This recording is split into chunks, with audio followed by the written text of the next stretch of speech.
అందరికీ నమస్తే అండి. ఈరోజు చాలా హ్యాపీగా ఉంది. మా అభిమాని రమణమూర్తి గారు వారి సతీమణితో నన్ను కలవడానికి వచ్చారు ఇక్కడ వైజాగ్లో. చాలా సంతోషంగా ఉంది. వాళ్ళు ఎప్పటి నుంచో నా వీడియోస్ ఫాలో అవుతున్నారంట. నమస్తే అండి. అంటే నేను అది బాగా చూస్తూ ఉంటాను. సో పెద్దండి గారు ఏంటంటే అంటే మా జనరేషన్ ఇప్పుడు ఐఎమ్ 50. చిరంజీవి అంటే మాకు ఒక ఇన్స్పిరేషన్, ఒక మోటివేషన్. అలాగే అన్ని ఆయన సాంగ్స్ చేయటం, ఆయన సేమ్ ఆయనలో ట్రాన్స్ఫార్మర్ అయిపోయి సేమ్ చిరంజీవిలో కనిపించడం.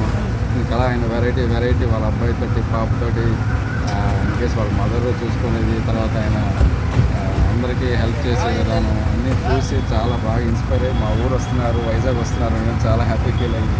మార్నింగే చెప్పాను మా మిసెస్కి ఎలాగైనా వెళ్దాం ఫ్లైట్ కూడా మళ్ళీ 8 o'clock వెళ్ళిపోతారు, 6:30 రైడ్సెల్కి మన హౌస్ దగ్గరంటే దక్కని వచ్చాను. సార్ కూడా బాగా రిసీవ్ చేసుకున్నారు. అది కంప్లీట్గా నాకైతే అన్నీ చిరంజీవి చూసినట్టు అనిపించింది. I'm very happy. Thank you.